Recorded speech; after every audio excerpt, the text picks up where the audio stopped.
বাস্তবতা বিবেচনায় আমি পার্লামেন্টে যাইনি, কারণ আজকে এবং আগামীকাল এই দুটো দিন আমাদের জন্য অত্যন্ত ক্রুশিয়াল।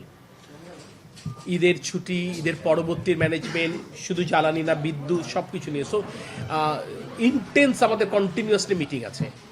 আমি শুধু আমাদের প্রেস রিলিজটা রিড আউট করবো। এখানে আমার ধারণা যে খুব বেশি প্রশ্ন করার এবং উত্তর দেওয়ার প্রয়োজন হবে না, কারণ আপনারা আমার তুলনায় অনেক স্মার্ট, আপনাদের কাছে আমার তুলনায় অনেক বেশি তথ্য আছে।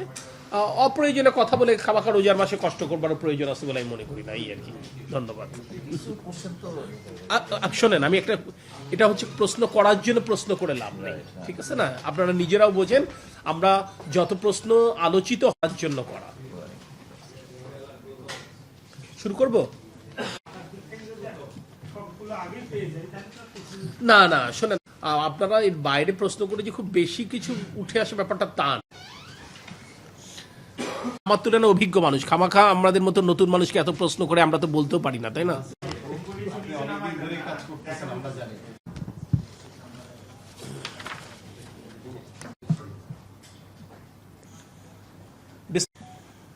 বর্তমানে ইরান ইসরায়েল যুদ্ধের কারণে জ্বালানি সরবরাহ লাইনে সৃষ্ট সমস্যার ফলে জ্বালানি সংকট মোকাবেলায় সরকার বেশ কিছু সিদ্ধান্ত গ্রহণ করে।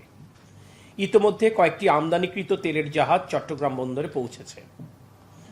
জনগণের ঈদযাত্রা নির্বিঘ্নে পালন এবং বড় মৌসুমে কৃষকদের প্রয়োজনীয়তা বিবেচনায় জ্বালানি তেল বিতরণে রেশনিং সহ সব ধরনের বিধিনিষেধ তুলে নেওয়ার সিদ্ধান্ত গ্রহণ করা হয়েছে। পরবর্তী নির্দেশ না দেওয়া পর্যন্ত অদ্য 15 মার্চ 2026 ইংরেজি তারিখ হতে সকল বিতরণ পয়েন্ট থেকে চাহিদা অনুযায়ী জ্বালানি তেল বিতরণ অব্যাহত থাকবে। ধন্যবাদ।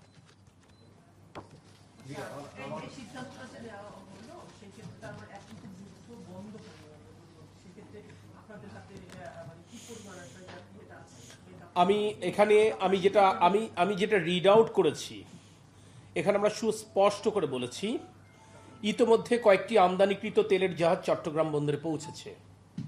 এটি একটি কারণ, জনগণের ঈদযাত্রা নির্বিঘ্নে পালন আরেকটি কারণ, এবং বড় মৌসুমের কৃষকদের প্রয়োজনীয়তা আরেকটি কারণ।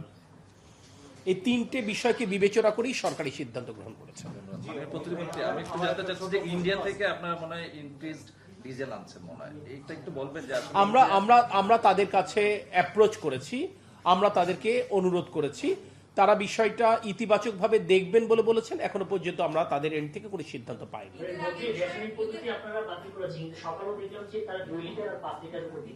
সরি, ঘোষণা যদি কালকে দিতাম তাহলে তো আজকে আপনি প্রেসের সামনে বসতাম না। ভাই, আমার একটা ছোট প্রশ্ন, সেটা হচ্ছে 4 তারিখ আপনার এখানে মিটিং করে একটা সিদ্ধান্ত নিলেন যে ডিপো থেকে রেশনিং করা হবে, কিন্তু 4 এবং 5 তারিখ দেখা গেল আপনাদের সরকারি সিদ্ধান্ত অমান্য করে ডিপোতে দ্বিগুণেরও বেশি। আপনি একটি ভালো কথা বলেছেন, যে অবশ্যই সরকারি এই সিদ্ধান্ত প্রতিপালনে যদি কোনো এন্ডে আমরা গাফিলতি দেখি, দায়িত্বহীনতা পরিলক্ষিত হয়, অবশ্যই তাদের বিরুদ্ধে প্রশাসনিক ব্যবস্থা গ্রহণ করা হবে। অনেক কিছু আপনারা দেখেননি, বাট একেবারে যে ব্যবস্থা নেওয়া হয়নি ব্যাপারটা তেমন নয়। আর দ্বিতীয় হলো, আজকে যে আপনি ছেড়ে দিলেন, এটা কতটুকু পর্যন্ত দিবেন? যেমন আমাদের অভিজ্ঞতা আছে যে যুদ্ধের পরপর 26,000 টন পর্যন্ত, 27,000 টন পর্যন্ত বিক্রি হয়েছে। আপনারা কি তাই যে যাই চাই তাই দিবেন? আমরা তো আপনাকে বারবার করে বলেছি, পরবর্তী নির্দেশ না পর্যন্ত, যতক্ষণ নতুন কোনো নির্দেশনা না আসবে এই ব্যাপারটা বহাল থাকবে। বাট আপনারা যে কথাটি বলেছেন, সবকিছুর মাধ্যমে একটি উদ্বেগ কিন্তু আপনারা প্রকাশ করেছেন যে অতীতে আমরা সকলে দায়িত্বশীল আচরণ করতে পারিনি। যারা বিতরণের সাথে সম্পর্কিত ছিল তাদের অনেকেই যেমন পারেনি, আমরা যারা গ্রাহক রয়েছি আমরাও অনেকে দায়িত্বশীল ভূমিকা পালন করতে পারিনি।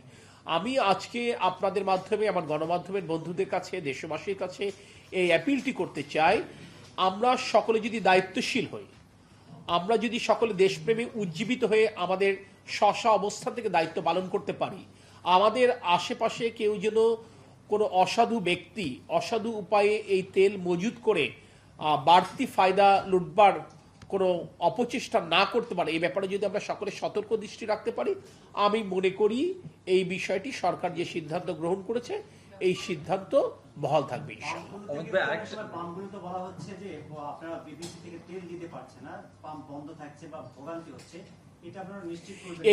এই সকল বিষয়, এটা শুধুমাত্র একটি প্রেস রিলিজ আপনাদেরকে আমি রিড আউট করলাম, ব্যাপারটা তাই নয়।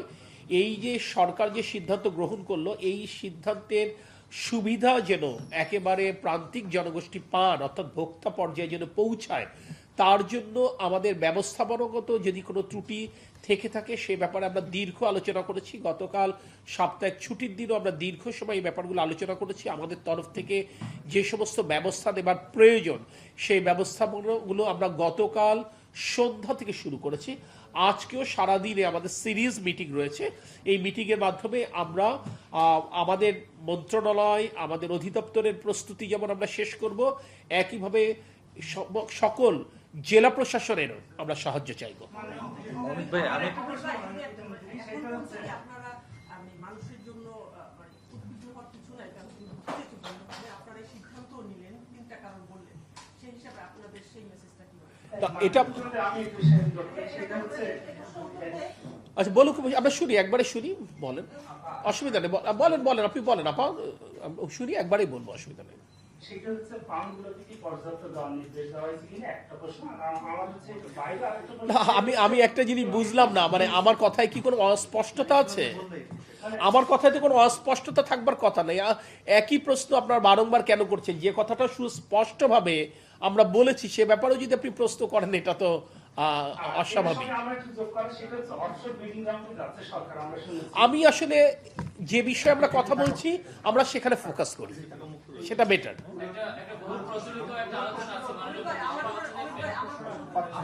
না, আমি তো প্রশ্নের উত্তর দেওয়ার সুযোগ পাচ্ছি না। একটু ধৈর্য ধরেন, একটু ধৈর্য ধরেন।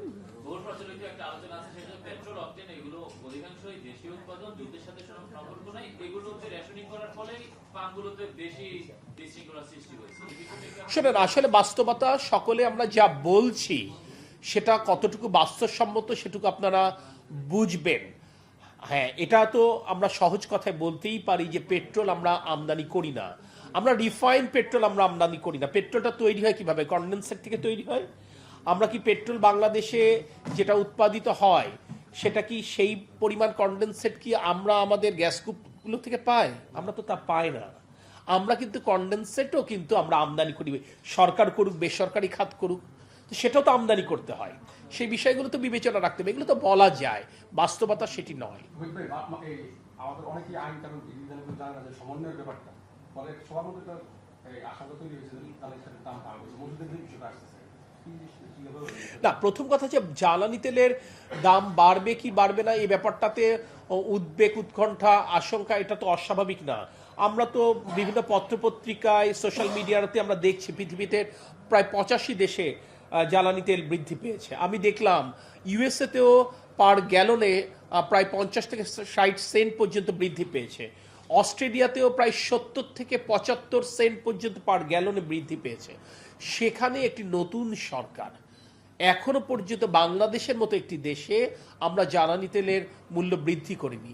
এটার মাধ্যমে তো এই মেসেজটুকুই যায় যে জনগণের ভোটে নির্বাচিত সরকার জনগণের দুঃখ কষ্টের ব্যাপারে ওয়াকিবহাল এবং কোনোভাবেই যেন কষ্ট না কিংবা দুঃখ বৃদ্ধি না পায়, তাদের এইটাকে বিবেচনায় নিয়েই কিন্তু সরকার এইটা সহ্য করছেন, করেই আমরা জ্বালানি তেলের মূল্য অপরিবর্তিত রাখবার চেষ্টা করছি। আমি অতীত একটি কথা বলেছি, আজও আপনাদেরকে স্পষ্ট করছি, বাংলাদেশের অর্থনীতি যতদিন পর্যন্ত, যে মুহূর্ত পর্যন্ত এই চাপ সহ্য করতে পারবে ততক্ষণ পর্যন্ত, সেই মুহূর্ত পর্যন্ত জ্বালানি তেলের মূল্য বৃদ্ধির কোনো পরিকল্পনা বর্তমান গণতান্ত্রিক সরকার অর্থাৎ জনগণের ভোটে নির্বাচিত সরকারের নেই। অমিত ভাই, একটা প্রশ্ন, সেটা হচ্ছে এই যে আপনার ডিজেলের যে ক্রাইসিস যেটা বললেন, যে কনডেনসেট থেকে পেট্রোল অকটেনের কনডেনসেট ছাড়াও আপনারা জানবেন যে রিফাইনারি থেকে কিন্তু আমাদের পেট্রোল অকটেন, জি আমি জানি, এবং আমি শুনেছি আপনার ক্রুড অয়েলের যে আপনার যে ভেসেল সেটা আপনার সৌদি আরামকো মানে ওই যে স্ট্যান্ডার্ড অবস্থা আছে, এবং ওরা একটা অফার দিয়েছে যে যদি আপনি ওই আপনার হোমস প্রণালীটা অ্যাভয়েড করে আরেকটা পোর্ট দিয়ে যদি আনেন 150 কিলোমিটার পাইপলাইন ক্যারি করে, তাহলে মনে হয় ওই ইয়েটা যে ক্রাইসিস আমার কাছে মনে হচ্ছে আপনি আমার থেকে বেশি জানেন, সেহেতু উত্তরটাও হয়তো আপনার জানা আপনি থাকবে। আমি চাচ্ছি ধন্যবাদ ডিসিশন- সকলকে। ডিসিশনটা কি? আসসালামু আলাইকুম। আপনারা তো রেশনিং করে এটা সরি রেশনটা বন্ধ করে সেটা প্রজ্ঞাপন করে না, এখন কি কোনো সরকারি অর্ডার করবেন না যে রেশনটা তুলে ফেলছেন? এটা নিয়ে ওই তো এটা ডিসিশনটা একটু জানাবেন যে ওইটা কিন্তু কমাচ্ছে না। আমি আপনাদেরকে নিশ্চিত করছি, আমরা কোন কায়দায় করব সেটা তো বিষয় নয়। বিষয়টি হচ্ছে এই সরকার, আমি যেটা বলছি গণতান্ত্রিক সরকার বলে স্বচ্ছতা রয়েছে। যখন রেশনিং আমরা করেছি এটা তো লুকোছাপা করিনি, আমরা তো বলেছি। এবং আমরা আজকে থেকে যে কোনো বিধিনিষেধ আরোপ করছি না, এটা যে আমরা তুলে নিচ্ছি এটাও সুস্পষ্টভাবে ঘোষণার মাধ্যমে গণমাধ্যমের বন্ধু